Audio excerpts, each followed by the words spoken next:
July 1944. The liberation of Europe has stalled.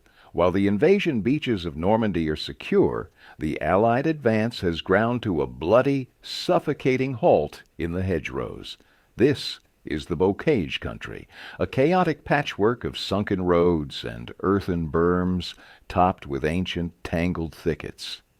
Every field is a fortress. Every corner is an ambush. For 6 weeks, American and British forces have measured their gains not in miles, but in yards, paid for with a casualty rate that rivals the trench warfare of the First World War. The air in the command tents is thick with frustration. The press back home is beginning to ask if the great invasion has failed, if the Allies are destined to rot in the mud of northern France. General Dwight D. Eisenhower, the Supreme Commander, is under immense pressure. He needs movement. He needs a miracle.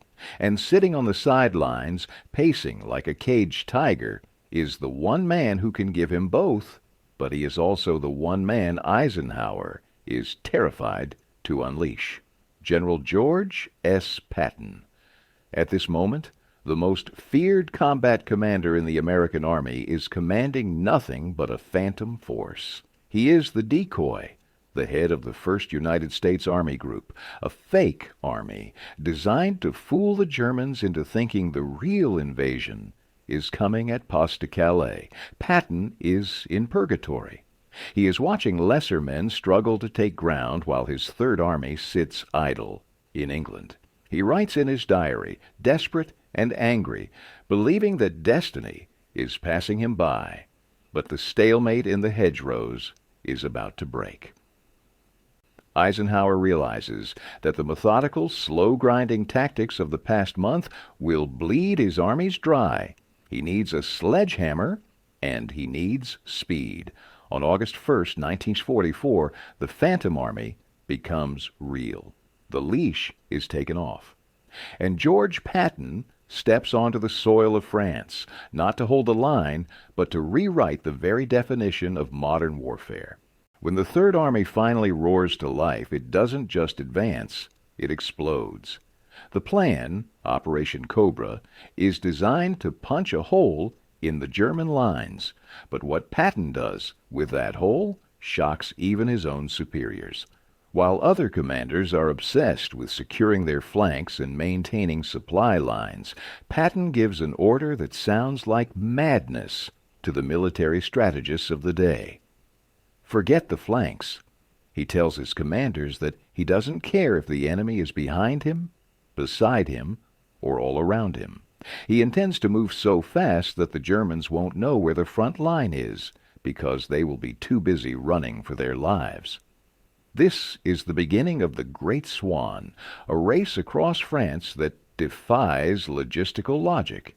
In the span of 2 weeks, Patton's tanks covered distances that should have taken months. They are moving so rapidly that the maps issued to the tank commanders run out. They are forced to use Michelin tourist maps bought from local French gas stations. The speed is relentless. Patton is everywhere, riding in his jeep, standing at crossroads, screaming at trucks to keep moving, threatening to shoot officers who dare to stop. He is driving his men to the point of exhaustion, fueled by a singular, terrifying philosophy. The faster we move, the fewer men we kill. The Germans are paralyzed. They have spent years perfecting the Blitzkrieg, lighting war, but now, for the first time, they are on the receiving end of a blitzkrieg that is faster, more violent, and more chaotic than anything they unleashed in 1940. German generals are captured while eating breakfast, their command posts overrun before they can even radio a retreat. The entire German 7th Army is beginning to crumble, not because they lack the will to fight, but because they cannot find the Americans. Patton is ghosting through their lines, encircling entire divisions. He is doing the impossible. He is conquering France at 40 miles a day. Back at Allied headquarters, the mood shifts from relief to anxiety. Patton is moving too fast. He is outrunning his supply lines. He is outrunning his air cover. And he is certainly outrunning the comfort zone of his superiors. General Omar Bradley and Field Marshal Bernard Montgomery look at the map and see a disaster waiting to happen. They see an overextended column of tanks exposed to counterattack. They see a madman rushing headlong into a trap. The radios crackle with orders to slow down, to consolidate, to wait for supplies. Patton ignores them. When asked about his open flanks, he famously replies, "Let the enemy worry about their flanks. I'll see them in Berlin." He knows something the men looking at maps in safe tents do not. He has broken the enemy's spirit. He understands the psychology of the retreat.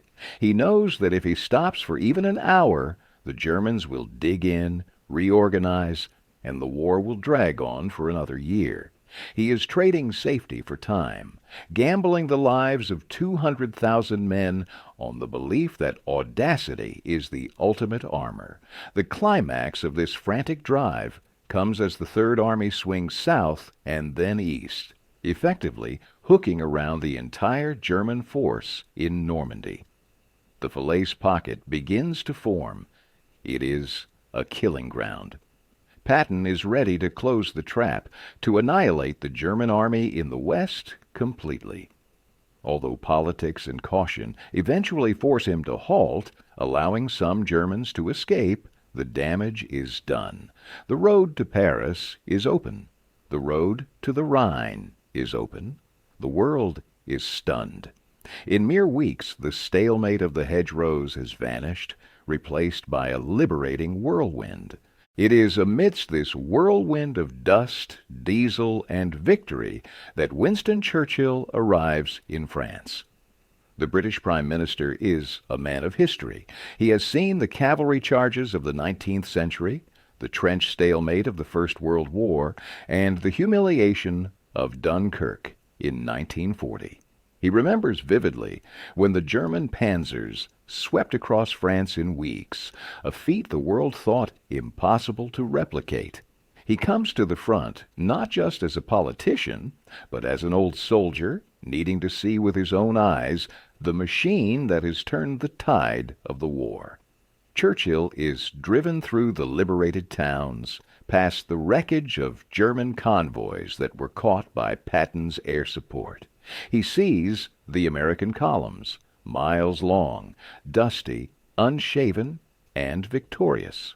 But what strikes him most is the sheer audacity of the movement. He looks at the maps, seeing the sweeping arrows of the Third Army. These aren't the cautious, plodding movements of a committee.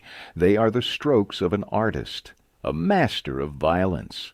Churchill, who often battled with his own generals for being too cautious, recognizes a kindred spirit in Patton. He realizes that Patton has achieved what the British and French could not in the dark days of 1940. He has taken the German invention of mobile warfare and perfected it. Churchill is awestruck by the logistics of it. The Red Ball Express trucks thundering down the roads to keep the tanks fed with gas, the improvised repairs, the sheer American industrial might, coupled with a cowboy's recklessness.